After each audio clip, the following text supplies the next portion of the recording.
Ellen and the Winter Wolves, written and read by Jamin Still.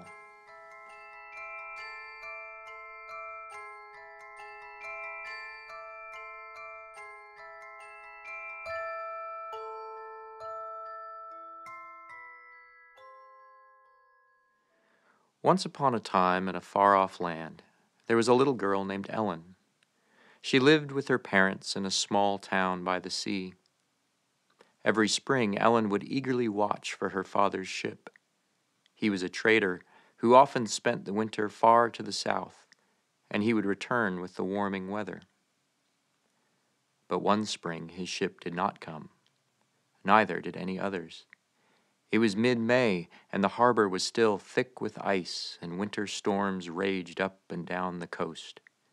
Winter's icy grip, it was whispered, was strengthening instead of weakening, and no one knew what was to be done.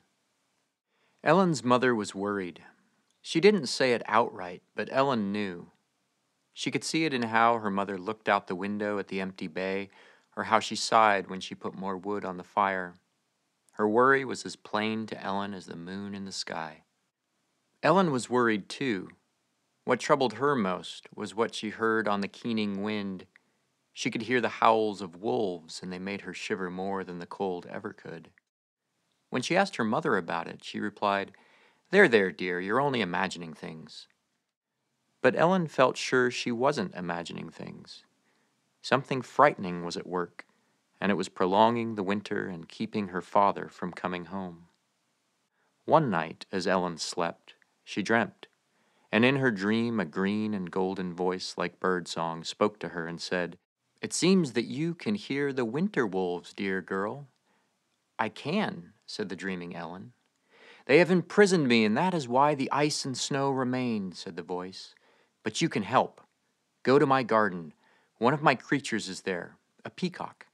Talk to him, and he will tell you what you need to do. He can be awakened with this rhyme. Peacock, peacock, it's time to arise. Rouse from your sleep and open your eyes. And send him back to sleep with this rhyme.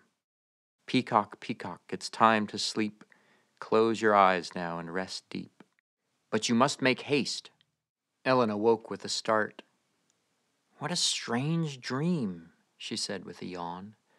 She would have rolled over and gone back to sleep, but she caught sight of a large skeleton key on her nightstand. "That's funny," Ellen murmured. "I don't have a large skeleton key." She picked it up and held it in a patch of moonlight. The handle was an acorn, and the teeth an oak leaf. Tiny etched vines ran along the length of the key. The vines pulsed with light. "Oh," Ellen said, and her heart began to race. And then she realized this was not the first time she had seen an acorn like this. Now fully awake, Ellen grabbed a scrap of paper, thought for a moment, and began to write. "Peacock, peacock, it's time to arise." "I knew the wolves were real," Ellen said as she finished.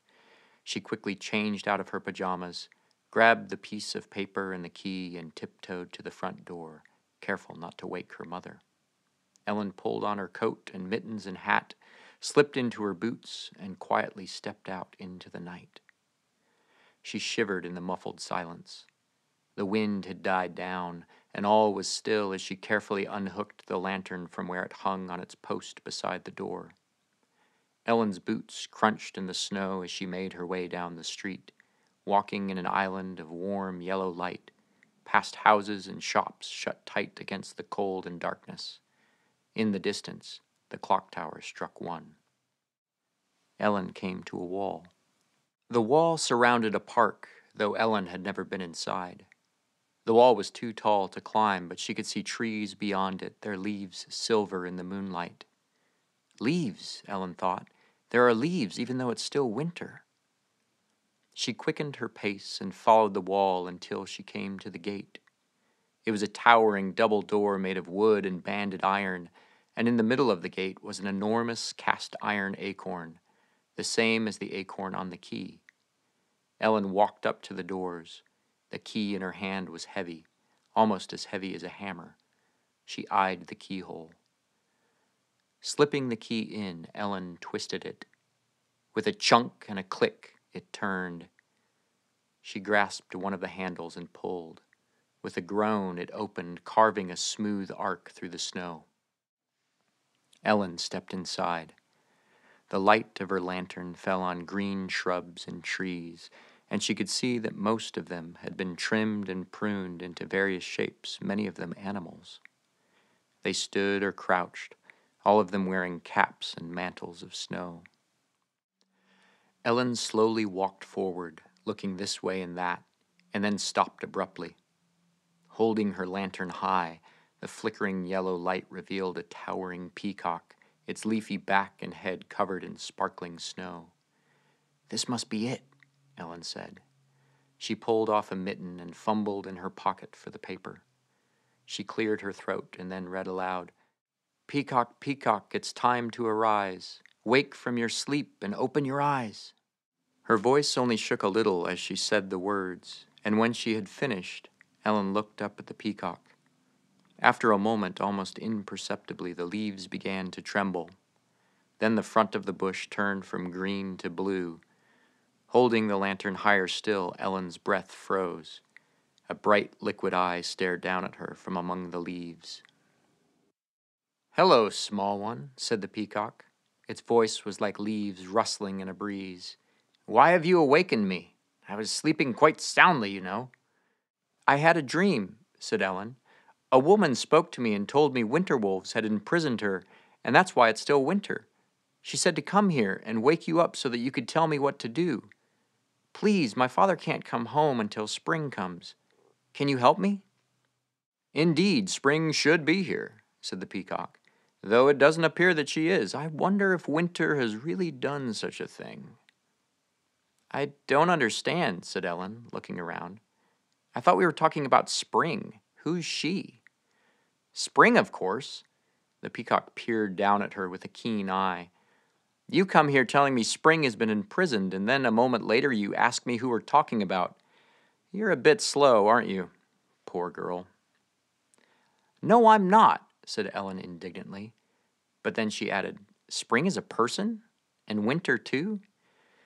"Something like that," said the peacock absently. "And it was spring who spoke to me in my dream?" said Ellen. "Sharper all the time," said the peacock.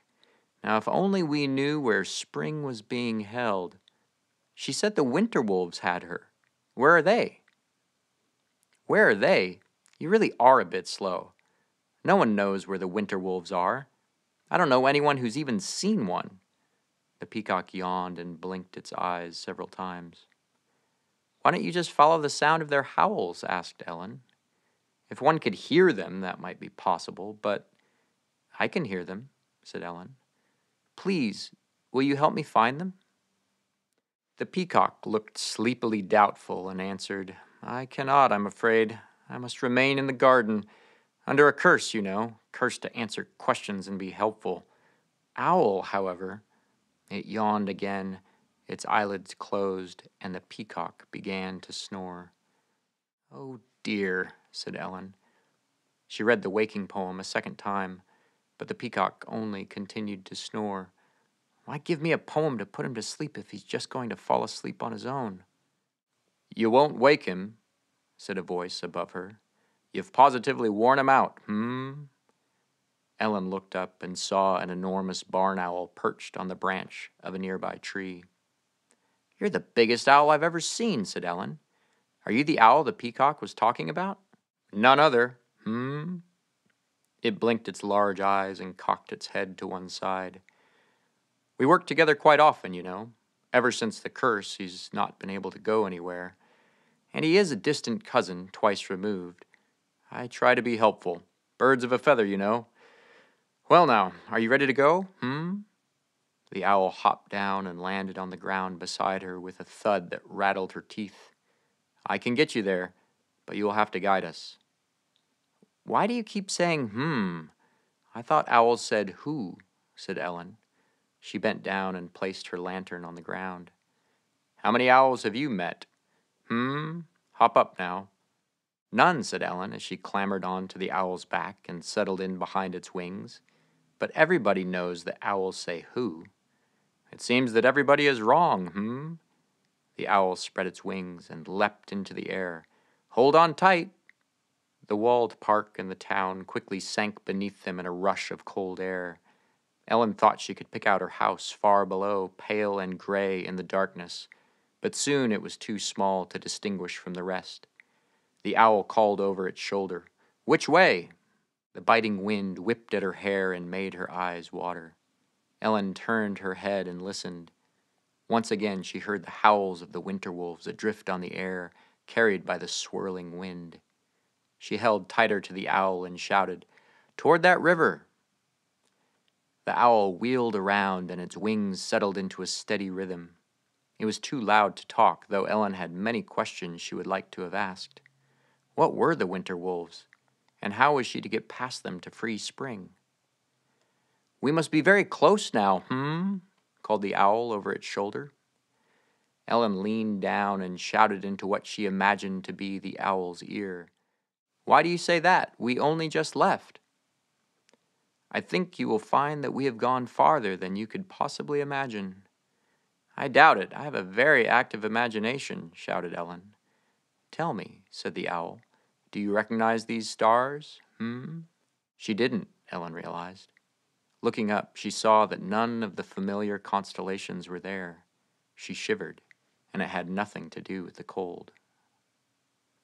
The howling was louder, Ellen decided. It sounded like a whole pack of wolves was all around them. After listening for a moment, she said, "There, I think the howls are coming from that hill." As they drew closer, the wind grew fiercer. "I better put down here," shouted the owl. "I can't fly very well in this." The owl banked and plunged into the iron-gray clouds below. When they burst through on the other side, it was into a swirling storm of ice and snow that all but obscured the landscape. The owl landed among some fir trees, and Ellen slid off its back. "Okay," said Ellen uncertainly. "But what do I do now?" "Keep following the voices of the wolves. You'll think of something. You have a very active imagination after all. But don't worry. I'll be here if you need me." Ellen sighed and made her way through the trees toward the hill. The trunks were thick with branches that were twisted and knobby like old fingers. Their ends were covered in dark, curving needles that scratched at her coat as she passed by, as though trying to grab hold of her. The wind, too, seemed intent on slowing her progress, buffeting and blinding her as she walked forward. The trees thinned, and Ellen came to the foot of the hill. The howls of the wolves filled her ears. She began to ascend, pausing from time to catch her breath and to brush the snow from her face. Finally, she reached the top. Peering through some shrubs, she saw the winter wolves. They were gathered round a large chunk of ice, howling their hideous howls. Snow poured from their mouths, swirling around the block of ice before being whipped away in the wind. The largest of the winter wolves turned toward Ellen. It was sleek and white and big as a horse. The wolf's glowing blue eyes sharpened, and its smile was wicked as it slowly walked forward to meet her. "Hello, little girl," said the winter wolf. His voice crackled like exploding ice. "Somehow you found your way into my realm. Lost, are you?" Ellen's heart hammered in her chest. "Your realm?" she asked. "Your winter?" The wolf opened its terrible jaws, and frost crept out of its mouth and across its face. "I'll take that as a yes," said Ellen. "But I'm not lost. I've come to free spring so that my father can come home." "Ha!" laughed Winter. Flakes of snow flew from the wolf's mouth. "You're a brave one, then. But you didn't think you'd catch us sleeping, did you?" Sleeping! A desperate idea came to Ellen then. She pulled out the scrap of paper, glanced at it, and quickly said, winter wolves, it's time to sleep. Close your eyes now and rest deep." The great winter wolf laughed a great wintry laugh. The other winter wolves laughed too and slowly began to circle around Ellen. But the laughs turned to enormous jaw-cracking yawns, and their eyelids grew suddenly heavy. And then, one by one, they sank to the ground, fast asleep. Ellen let out a breath of relief. She carefully threaded her way through the sleeping wolves until she stood beside the block of ice. This close, she could see a pulsing green and yellow glow inside the block. "Spring," she said. Ellen brushed the surface of the ice. "But how do I get you out?" The light inside the ice flared, and a tiny crack spiderwebbed across the block's surface. More cracks appeared, popping as they spread.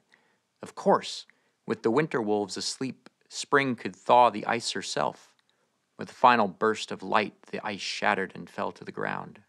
The golden light spread and seemed to stretch stiffly, as though long confined. "You've freed me!" cried a laughing voice, and it was warm and green and full of bird song. "But you have to leave. Winter will know." "Don't worry," said Ellen. "I've taken care of Winter and the winter wolves." "Those winter wolves?" asked Spring. Ellen turned and found the wolves getting to their feet, shaking their heads groggily. One took a staggering step toward her, snarling. "Neither of those poems work very well," said Ellen. "Now what are we to do?" "Allow me," said Spring. She stepped forward and suddenly shone brighter, greener, and more golden. She radiated warmth, and the winter wolves gave way before her. "They're starting to melt," shouted Ellen. And they were. Their frozen teeth and fur and paws dripped great drops of water, and the winter wolves howled in a frenzied rage. There was nothing they could do. Ellen laughed and said, "We'll be leaving now, winter wolves." "No," said a voice behind her. "I don't think you will." Ellen turned, and there was Winter. The great wolf smiled, and its pale eyes glowed like little moons. Winter, Ellen noticed, showed no sign of melting. The wolf opened its mouth, and a raging blizzard poured forth. Bitter cold enveloped Ellen, and she began to shiver violently. "You should go," shouted Spring to Ellen. "Let me handle Winter. It's not safe here for you. Go." Ellen managed to run, dodging through the winter wolves. She ran with all her strength, and Winter howled, "After her!" As Ellen ran down the hill, she could hear the footfalls of the winter wolves popping and snapping like breaking ice on the snow-encrusted ground behind her. The wolves snarled, and Ellen could feel the cold blast of their icy breath on her neck. Just when Ellen thought the winter wolves must certainly be upon her, the ground dropped away beneath her. "You didn't think I'd let them take you, said the owl. Its talons held her firmly but gently. Ellen watched as Winter and Spring and the winter wolves became small and were swallowed in the snowstorm far below. They continued to rise, and soon they emerged from the storm clouds into the clear night sky, studded with unfamiliar stars and a crescent moon. "That was close," said Ellen. "Thank you for saving me." "It was nothing," said the owl. "Thank you for saving Spring. That was well done, I hope Spring gets out. I'm not sure she will, you know. There are a lot of wolves down there." "She'll get out. You'll see." After a long silence, Ellen asked, "Are you taking me back to the peacock now?" "Shh," said the owl. Little girl, it's time to sleep. Close your eyes now and rest deep." And with that, Ellen shut her eyes and drifted into the land of dreams. Ellen woke to the voice of her mother. "Ellen, Ellen, come see." Ellen yawned and stretched and rubbed her eyes. She blinked and sat up in bed. She was in her pajamas. "How did I—" "Come on." Her mother hurried into Ellen's room and threw back her covers. Together they went to the window in the front room and looked out. The sun was rising over the sea, and by its light they could see that shoots of green had replaced the snow covering the ground. The icicles were gone, and buds had sprung from the branches. Laughing, they rushed outside into the warmth. "There!" Ellen's mother pointed out beyond the harbor where a ship was just appearing. It was her father's ship, and its sails were full with a strong wind from the south. The warm breeze sighed through the trees and tugged at Ellen's hair. She turned her head and listened, but this time, instead of the howling of winter wolves, Ellen heard only bird song and a faint, gentle laughter. The end.